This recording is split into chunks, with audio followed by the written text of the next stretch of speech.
Morning students, welcome to you all in 11th science.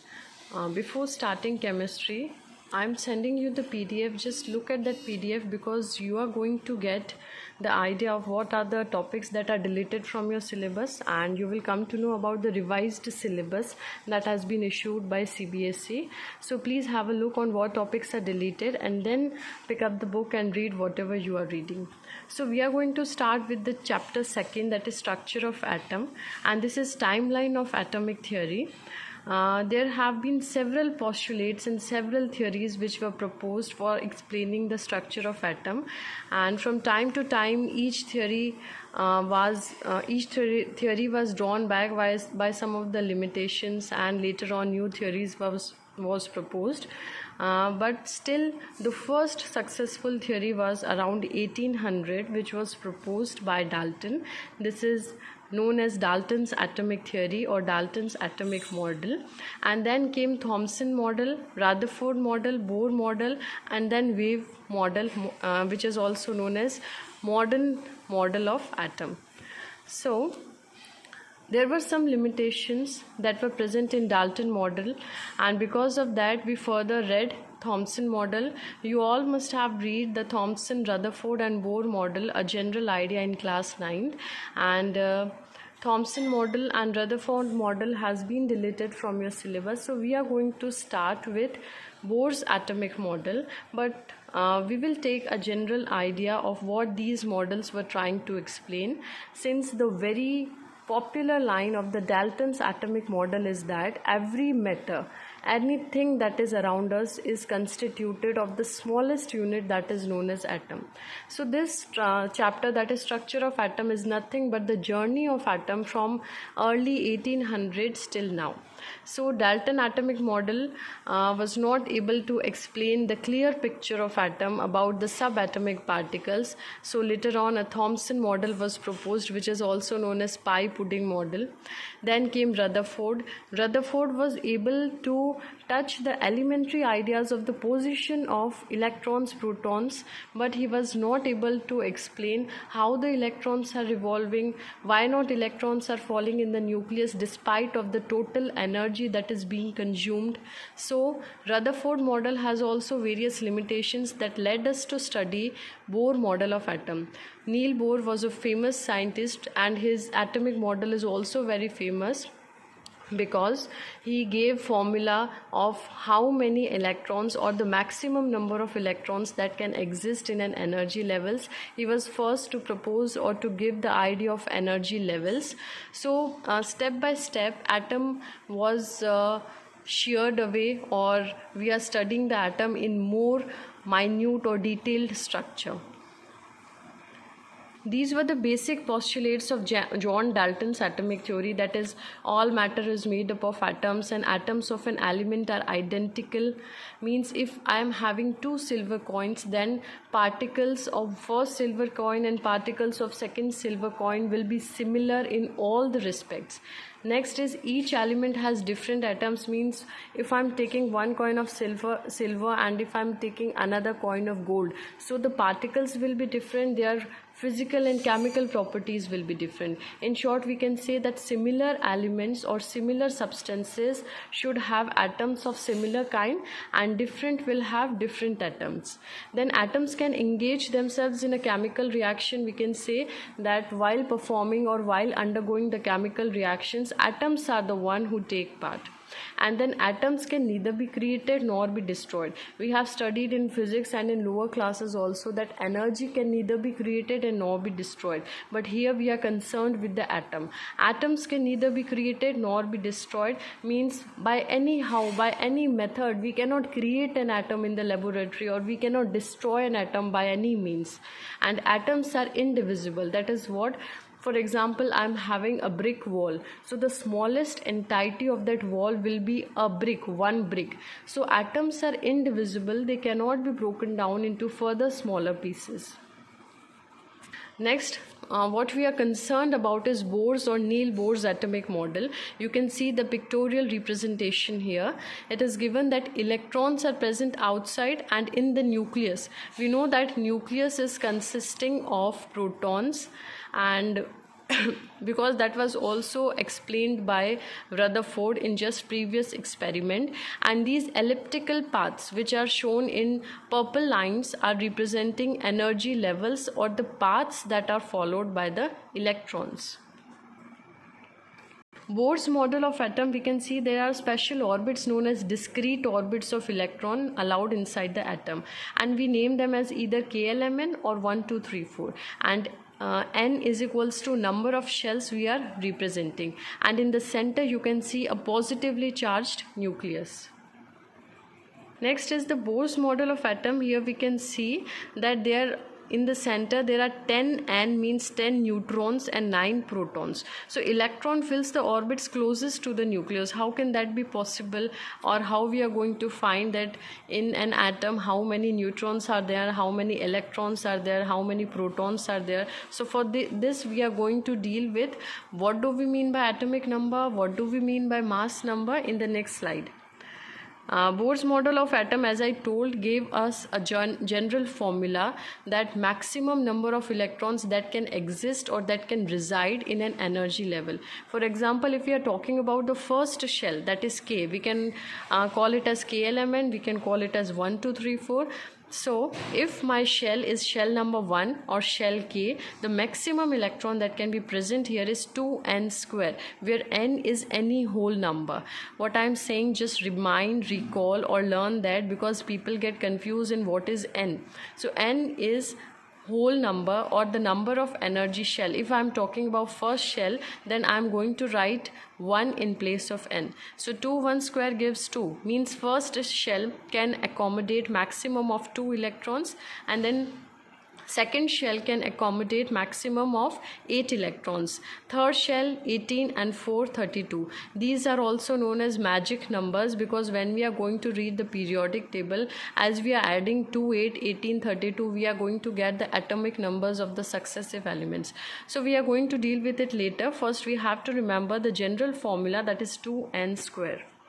Now comes key aspects of Bohr's model.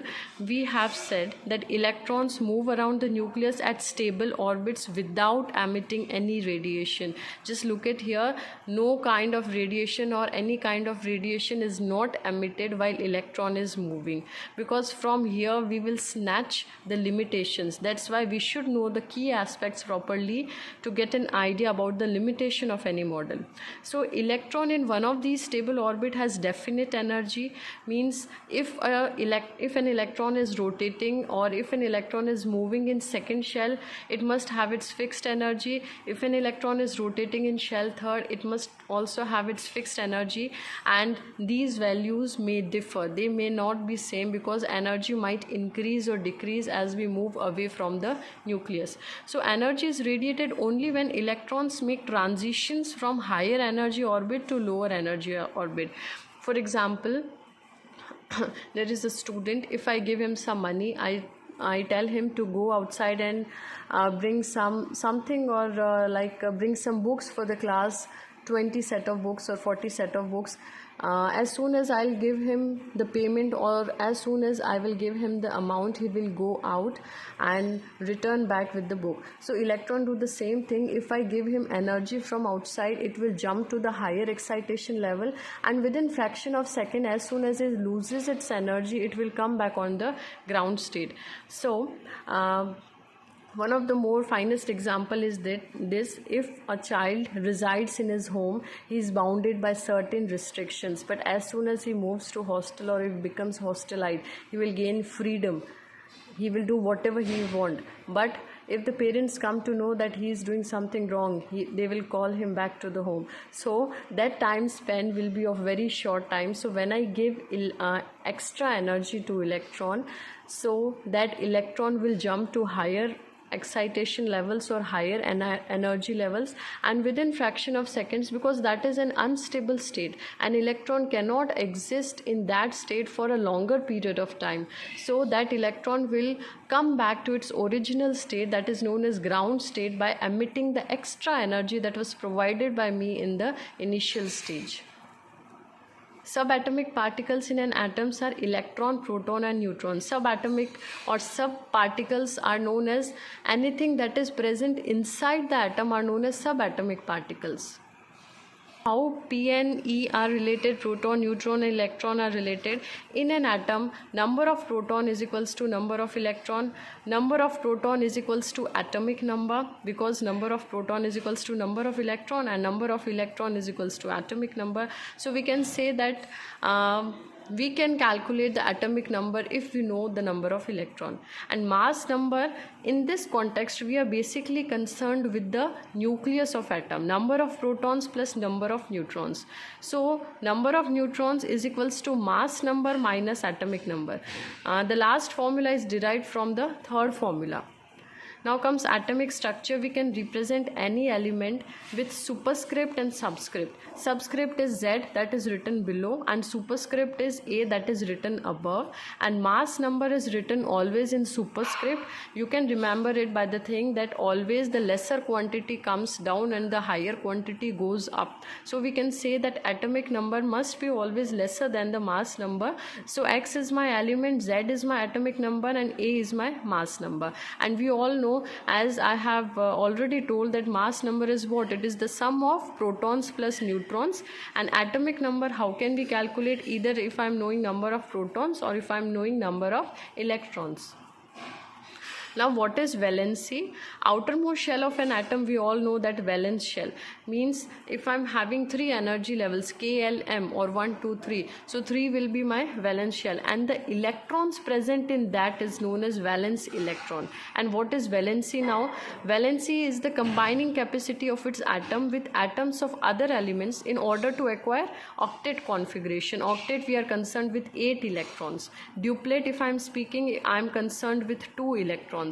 If I am taking the example of hydrogen, hydrogen has only single electron, 1 electron. So if hydrogen want to combine itself, hydrogen want to attain a stable state, then it has to accept or gain 1 electron to complete its duplet. So the valency of hydrogen will be 1. Let us take another example. If I am taking the case of sodium, sodium has electronic configuration 281. So to attain the stable electronic configuration, sodium has to lose 1 electron, and when it loses its 1 electron, it will gain the configuration 28. While doing so, sodium is what? It is losing an electron. Sodium is losing an electron, that's why. And how many electrons it is losing? Just 1 electron. So its valency will be 1. If I am talking about chlorine, chlorine has electronic configuration 287. To complete its octet, chlorine has to accept 1 electron. So chlorine will accept an electron to complete the octet. Its valency will always be 1. So sodium is also having valency 1 and chlorine is also having valency 1. But the difference is what? Sodium is losing its electron and chlorine is gaining its electron. Atomic number we have discussed. Mass number we also have discussed. Now comes isotopes. Isotopes क्या होते हैं? Isotopes are atoms of same element which have different mass number but same atomic number. Means atomic number is same but mass number is different. The finest example is hydrogen, deuterium and tritium. In hydrogen we are having mass number 1, in deuterium we are having mass number 2, and in tritium we are having mass number 3. But in all the 3 cases atomic number will be same, that is 1. Now comes isobars. Isobars is just reverse of that. In this, mass number is same but atomic numbers are different. For example, I am taking example of calcium and argon. Both of them have different atomic numbers. Calcium must be present at position 20 and argon have 18 electrons or 18 atomic number, but both of them will have similar mass number, that is 40.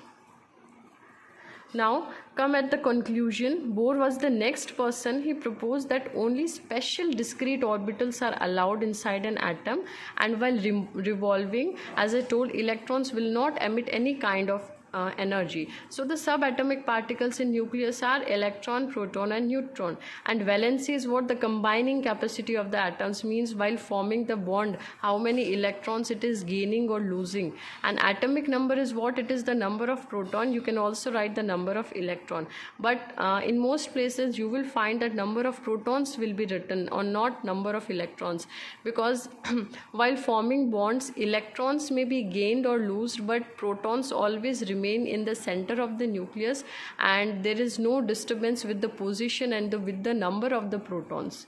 So mass number is sum of neutrons and protons, and isotopes are atoms of that element which have same atomic number but different mass number, and isobars are just vice versa of that. So this was all for today. In this chapter, till now we have covered till Bohr atomic model, but we will get into much detail of this Bohr atomic model, because we are not going inside Rutherford and Thomson atomic model. So basically the questions might be framed from this model, as this is the only model we are going to read this year. That was all for today. Thank you so much.